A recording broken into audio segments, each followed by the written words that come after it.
Okay, which choice best states the main purpose of the text? Okay, so this is the function of the entirety of the text. What is it doing?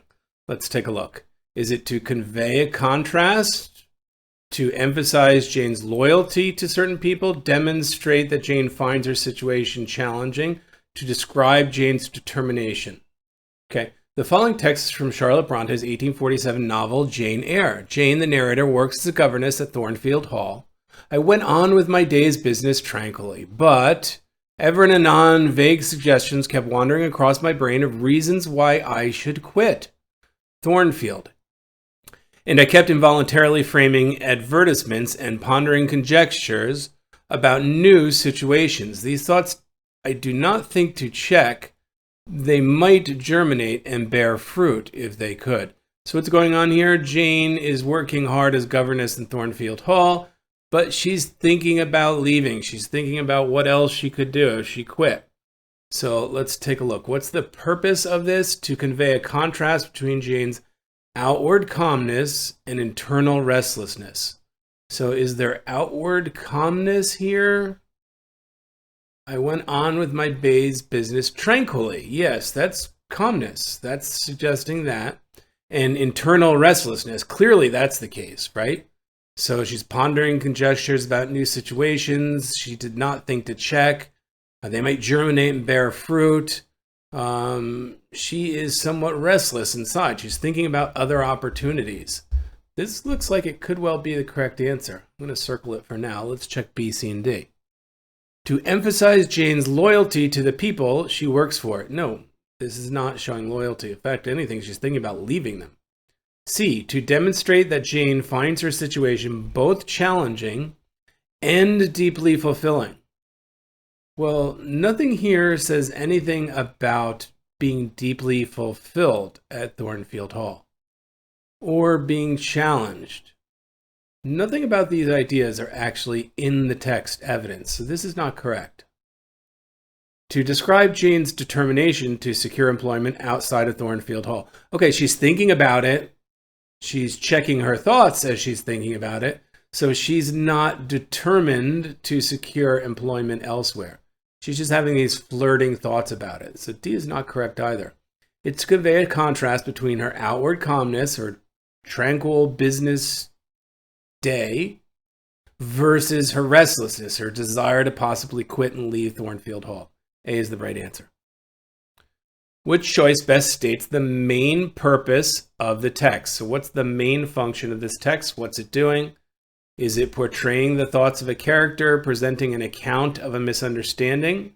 Is it offering a short history of how a person came to be famous, or explaining why one character dislikes another? Let's think about those as we read. The following text is adapted from Herman Melville's 1857 novel, The Confidence Man. Humphrey Davy was a prominent British chemist and inventor. Okay.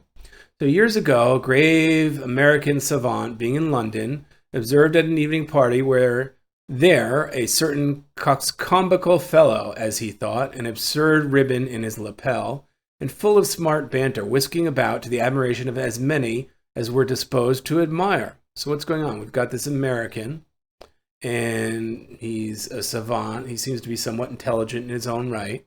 And he seems like he's kind of noticing or perhaps even jealous of this coxcombical fellow, even if we don't know what that word means. He's got an absurd ribbon in his lapel. He's got smart banter, so he's a quick-witted speaker. And people admire him, so he's a little bit jealous, perhaps, right? Great was the savant's disdain. There shows his potential jealousy. But, chancing ere long to find himself in a corner with the jackanapes, got into conversation with him when he was somewhat ill-prepared for the good sense of the jackanapes. So our savant, our American, got caught in the corner, and he's talking to this guy.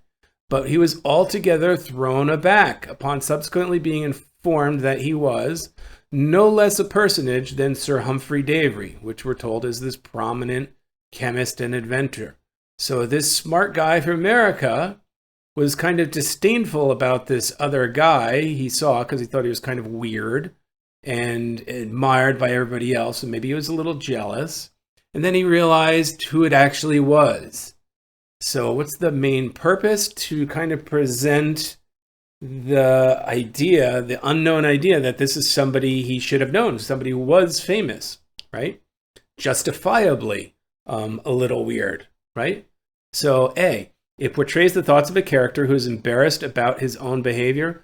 Okay, one might think this American is embarrassed, but it never actually says that. Never says embarrassed in the text here, not in the passage. It's something you might infer, but there's no text evidence for that. That's not right. B, it presents an account of a misunderstanding. Okay, that's simple and vague, but it's actually kind of right. He thought this guy was absurd. He had a little disdain for him. And then he realized, aha, who it is. I get it. I know why everybody wants to talk to him. He's a famous guy. That's a misunderstanding. So I think B is going to be the correct answer. That's the function of the text, to point out the misunderstanding. C, it offers a short story of how a person came to be famous. No, we don't know how the inventor became famous. Obviously, he invented something in chemistry, probably, but that doesn't show or demonstrate how he became famous. D, it explains why one character dislikes another. Okay, he feels disdain for this guy. The guy's smart, he's clever, people want to be around him. He's maybe a little bit jealous. I would use the word jealousy rather than dislike. Nothing here actually says he dislikes the guy. So D is not quite correct. That could attract some answers, though. B is the correct answer. This all displays a misunderstanding.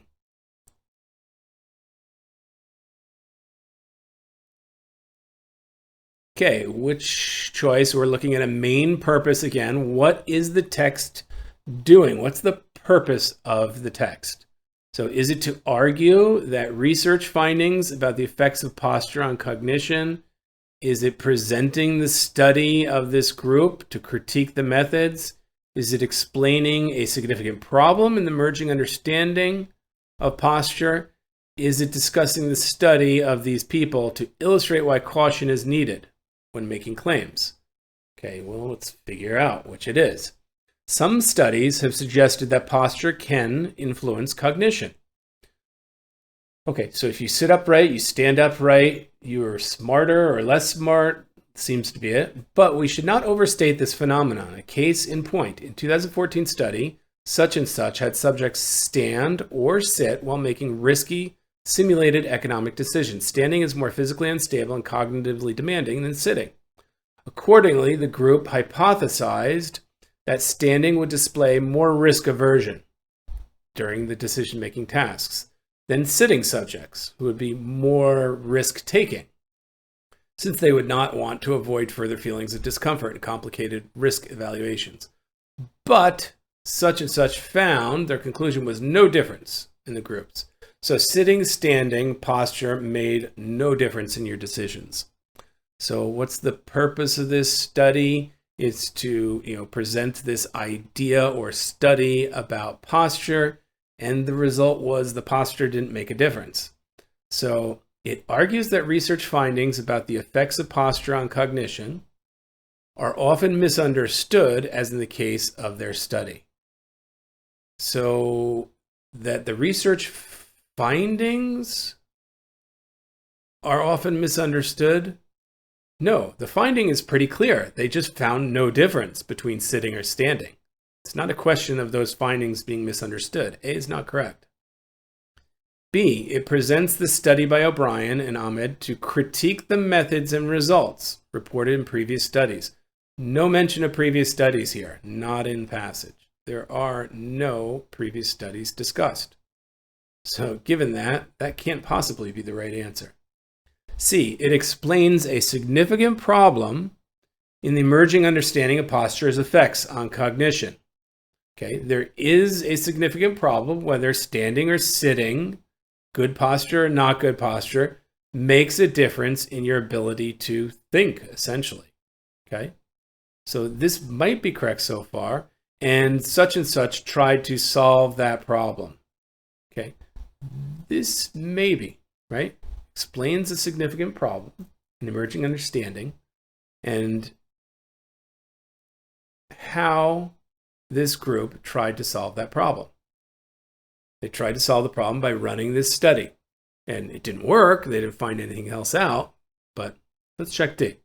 It discusses the study of Brian to illustrate why caution is needed when making claims about the effects of posture on cognition. Illustrate why caution is needed. Caution is needed, arguably, because there's no difference, right?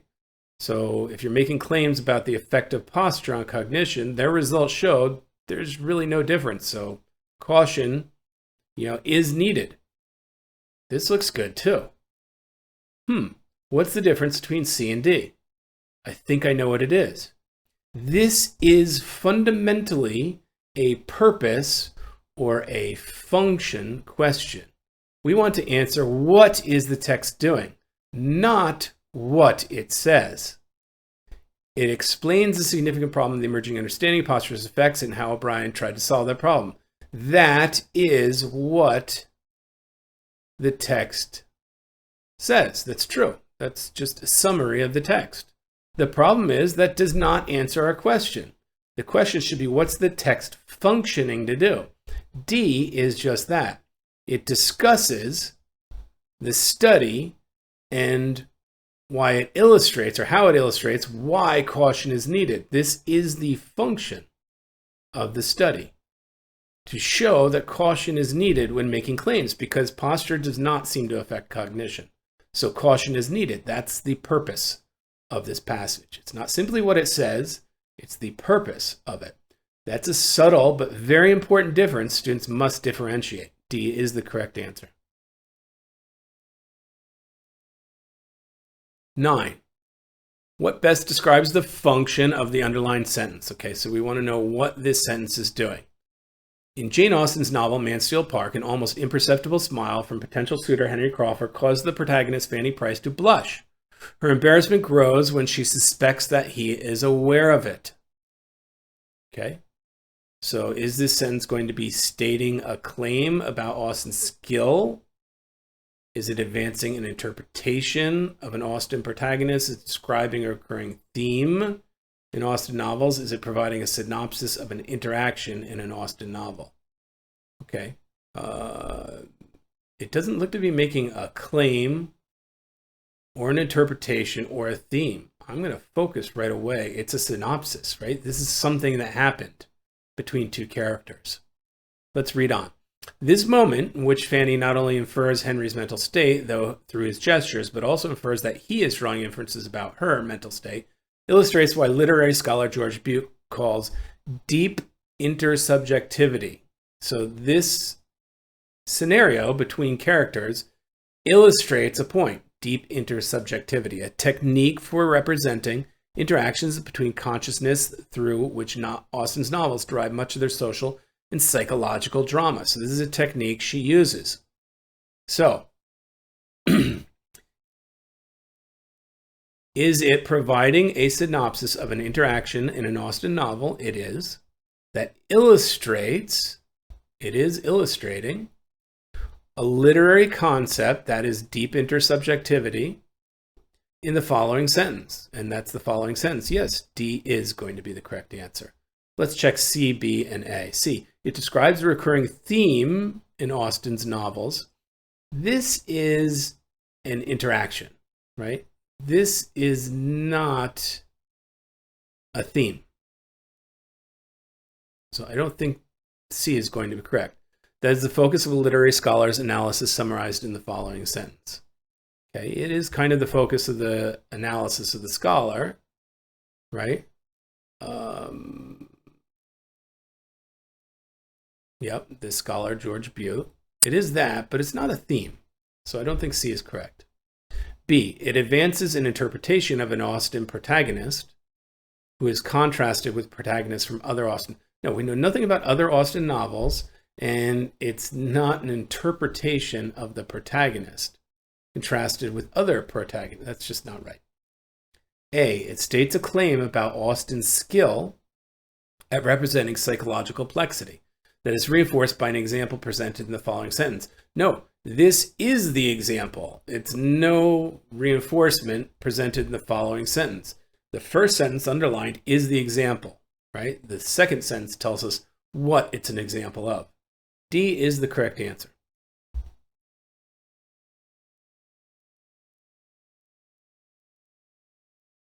Okay, which choice describes the function of the underlying text? So what is the purpose of this underlying text? Is it to create a detailed image, establish a character that is experiencing a conflict, make an assertion that the next sentence expands on, illustrates an idea that is introduced in the previous sentence? So notice the abstract nature of the answer choices. For these function questions, the answers are often abstract. An idea introduced in the previous sentence, an assertion in the next sentence. We're not sure what those are, right? But we can figure it out, hopefully, from reading the particular text if those demonstrate those abstract ideas in the answers.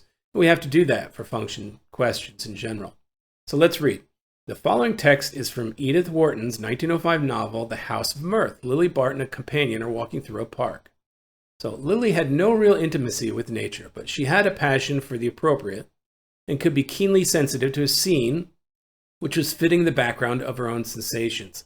So she wasn't really passionate, she wasn't so much into nature, but she was sensitive to a background related to her own sensations. So maybe she felt happy, she would relate to a sort of happy, joyful scene, something like that. Okay. Underline, the landscape outspread below her seemed an enlargement of her present mood. Okay, this looks to be an example of the previous sentence, right? This is a particular scenario that her mood is in sync with. And she found something of herself in its calmness, its breath, its long free reaches. So the calmness, the breath that was in her, she saw in this scene. So what's happening? What's the function of the sentence? It's an example of the previous sentence. Okay. On the nearest slopes, blah, blah, blah. I'm not sure that really adds anything to it. So it illustrates, it's an example of the idea that she can connect to a scene that fits her in the previous sentence. D is going to be our answer. Notice the abstract answer is correct when we kind of translate what's going on, what the function is. Let's check C, B, and A. It makes an assertion that the next sentence expands on. No, it's just describing the scene and how that scene kind of fits with her feelings. That's not making an assertion. B, it establishes that a character is experiencing an internal conflict. Calmness, breath, long free reaches, those do not indicate internal conflict. B is not correct. A, it creates a detailed image of the physical setting of the scene. Well, it does do that, actually. It does provide a detailed setting. That's literally what it says. It is creating an image of a detailed scene, okay? But remember, function questions are not about what it says. They're about purpose. What does it do? And this does not indicate purpose, so it's not answering the question. Not answering the function question. And that's what we really need to find for these types of questions. Not simply what it says, but what's the function. The function is to illustrate an idea that's introduced in the previous sentence.